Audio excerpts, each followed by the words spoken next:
A former Free State Finance MEC says the former Premier Ace Magashule called her about meeting representatives of the New Age newspaper. This happened in 2011. Elsabe Rockman appeared at the state capture inquiry today, where she said there was nothing unusual about Magashule calling her to meet with business people. Rockman also testified on several meetings with Rajesh Tony Gupta. Those include one in 2013, which took place at Saxon World, during which she says he asked about the New Age money and Estina. Aaron Bates was, as always, at the state capture inquiry. Aaron with me now to talk more about this.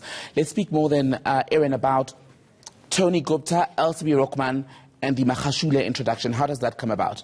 So the Magashule introduction is actually in relation to a meeting before an EXCO meeting in Bloemfontein, or was it Welkom, in the Free State, shall we say, in 2011. She said that a Gupta brother was there. She didn't identify which one, and she said it was really not unusual from the then Premier to receive a phone call to say, go and meet with business people. This meeting with a Gupta brother, she doesn't know which one, and representatives of the New Age, was about getting subscriptions from the Free State government for bulk copies of the New Age newspaper, which then followed. There were thousands of copies that were distributed around different government entities, different buildings, offices, that kind of thing. The Rajesh Tony Gupta meetings, she says, were never attended by Magashule or then MEC of Agriculture and Rural Development, Mosebenzi Zwane. She says they were between her and the youngest Gupta brother, Rajesh Tony Gupta, and in the main, they concerned the New Age newspaper and the Free State government subscriptions for them.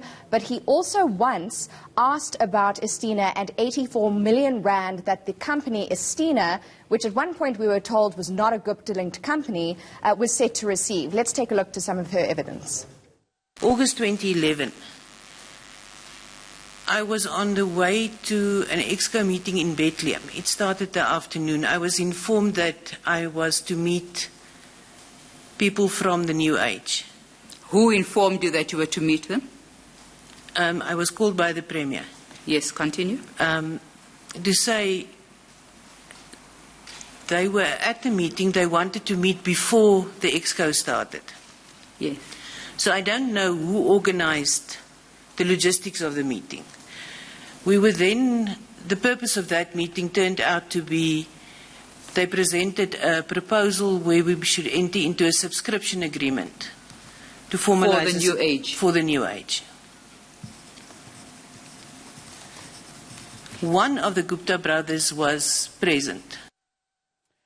Let's go back to the Estina angle. So Elsabe Rockman says her initial interaction with Tony Gupta was, of course, about the New Age newspaper, which, as we know, to give context, was distributed at various government offices in the Free State and elsewhere in the country. So why is it that she did not find it odd when the subject of Estina came up, when that wasn't their business? And explain to us the bit about her saying her hands were quite tied on the Estina issue.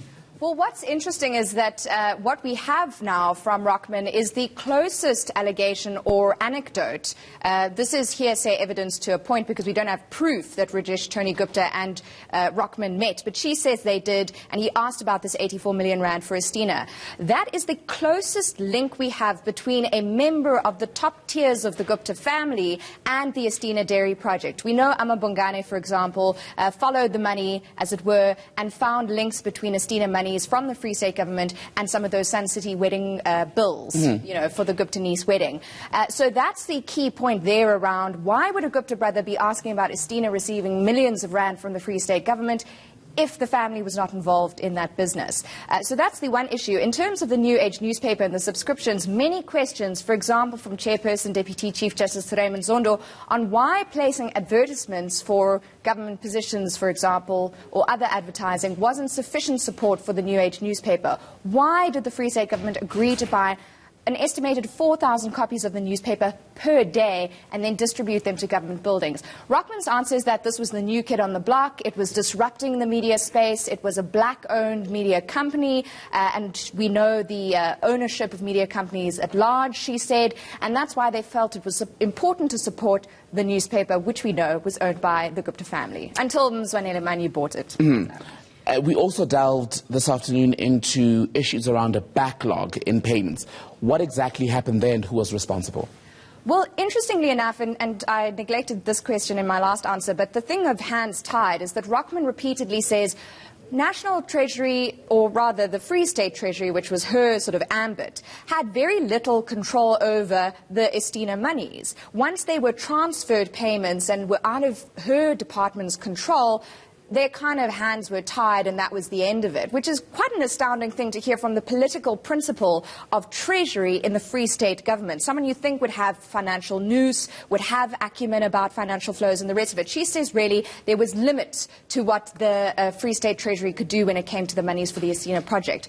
And in terms of those billions, she said Estina was effectively a small fry when it came to backlogged payments. So the Guptas, it seems, or the people associated with Estina, were chomping at the bit to get their money, over 100 million, 114 million rand per year for the project from the Free State government. They would pay in tranches. And she said, in the bigger picture, there were billions of rand outstanding, billions of rand backlogged for things like education and health in the Free State province. And Estina was really a small fry. What that tells us, Tembekile, is that there is a much bigger picture issue around backlogged payments from the Free State government to service providers. Erin Bates, thank you so much for that.